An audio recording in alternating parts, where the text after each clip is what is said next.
Good to be on with you. Thanks so much.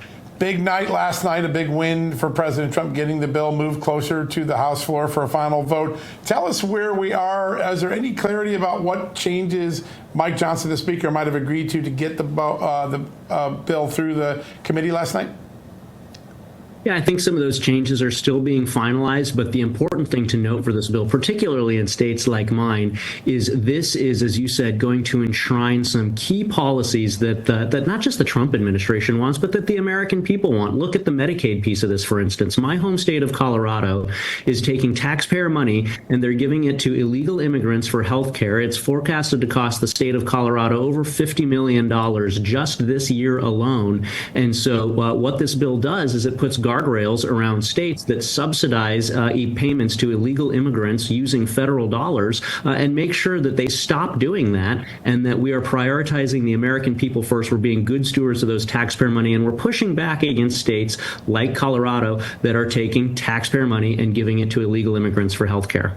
Yeah, huge. Speaking of illegal immigrants, there's a lot in there handling the border crisis, illegal immigrants who are already here in this country. Give us some of those highlights, please.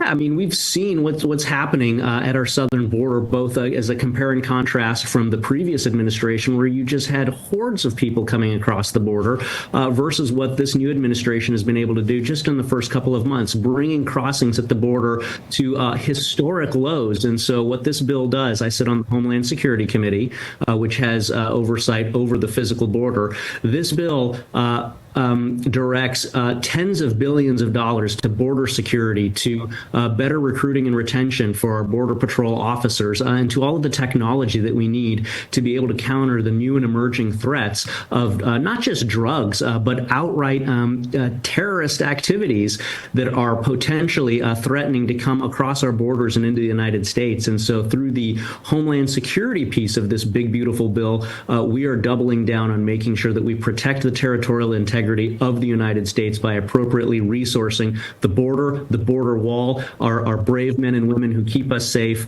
and also the technology that we need to be able to interdict all of this bad stuff. Yeah, long neglected under the Biden administration, now potentially a reality in just a few weeks if this bill gets passed.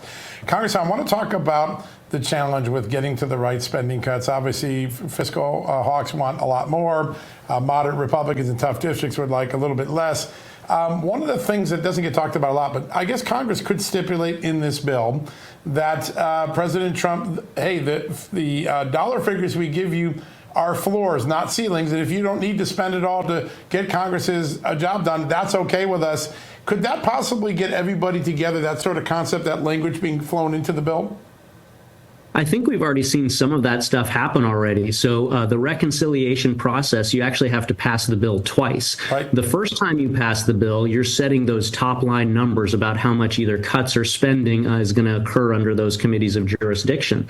But then when you come through and you actually build the policies to meet those top line numbers, there's no mandate that you actually have to spend all of the money that you're allocated. And so some of the committees that were authorized to spend money, they didn't go all the way up to the maximum amount that they were allowed to spend, because as the fiscally responsible party, we were able to do the work to analyze the situation and figure out, for instance, in my committee, Homeland Security, we were authorized to spend up to $90 billion, but we're fiscally responsible, and we figured out we can get the job done, and we don't have to spend up to $90 billion. So I think some of that's already occurring. Yeah. Congressman, I want to ask you about Colorado Democrats, because Democrats in 2025 are very different, I think, than what they were even 5 years ago. But your Democrats in Colorado, they are a rare breed. Talk to us about what they are trying to do with spending. Well, I mean, look no further than the Medicaid debacle again. Look at what Governor Newsom is doing in California. Look at Governor Walz in Minnesota.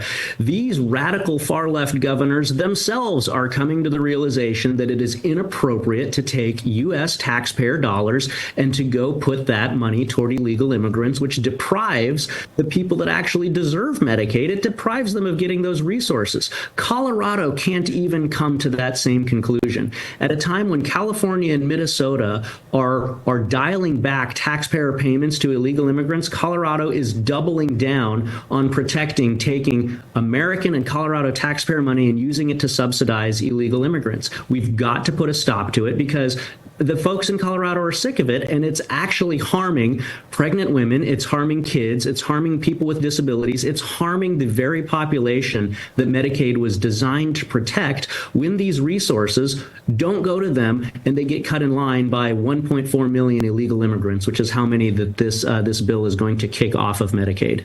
Yeah, ironically, they're hurting the very people that Democrats claim that they stand for, except they don't when this money is taken away from them. Really, really remarkable, the hypocrisy on that. So I want to turn to a second to an issue that touches on Homeland Security, which is in your oversight responsibilities. We had a memo this morning, the latest example of censorship that started inside of CISA, inside the Homeland Security Department, well documented. But now even the National Endowment for Democracies, which sounds like a good idea to advocate for democracy, they were giving out grants to censor opinions and political speech. And when the reports came back and said, this is what we accomplished, the funder or the grant recipients would brag, hey, we suppressed President Trump's speech or the reach of his message. We defunded conservative news organizations by $100 million in lost advertising. It seems as though this machine was far larger than we knew. What might Congress be able to do to make sure it doesn't happen again in the future? I think part of this just goes back to the funding, making sure that we're actually taking a look at where the taxpayer dollars are going and how the taxpayer dollar is being used. And so just the information that you shared, this is the first step.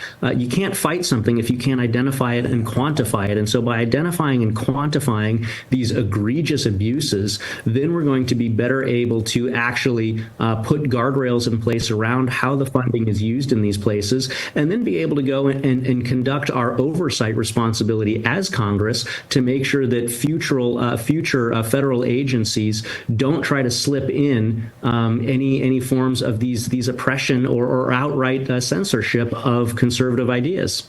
Yeah, huge. And you know, the word democracy is right there in the title, and yet they were so brazen about the effects of their spending and how it affected President Trump and conservative institutions. When it comes to the agencies or the institutions that did the censoring, I mean, we know what democracy means with respect to free speech. Is there a fundamental difference between what Democrats view democracy means and what Republicans think it means? I mean, as a Republican, I can tell you what it means to me. It means representative government. It means that we are a country where anybody that wants to come to the United States, follow our rules, work hard, and earn their own version of the American dream, they have a level playing field to do that. And I guess to me, that's what it really boils down to. You have that level playing field where it seems like the liberals and the Democrats have no interest in level playing fields. They are focused on using the full weight of government at any level, federal, state, and local, and taxpayer money to be able to slant that playing field in the direction of whatever their preferred idea or viewpoint or organization is. And so for me as a Republican and a conservative, making sure that we protect and preserve that level playing field, to me, that's one of the core beliefs that I have. And I think that many of the folks on the left don't necessarily see that level playing field as a good thing. They want to pick and choose winners and losers. Yeah, so we got about 30 seconds left. Real quickly, in your state, a prosecutor allowed an illegal immigrant, unlicensed driver who killed someone to go without prison. Your thoughts on that decision?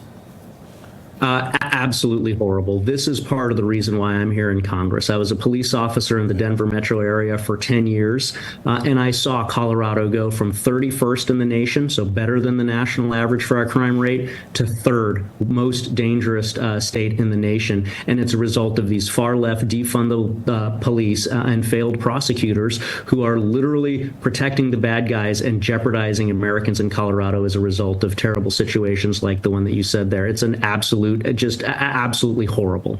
Yeah, well, you've served your country in uniform on the streets of Colorado and now in Congress. We're really grateful for that service and grateful for your time today, sir. Thanks for joining us. Yeah, thanks so much. Always good to be on with you. Yeah, great conversation. Really enjoyed it.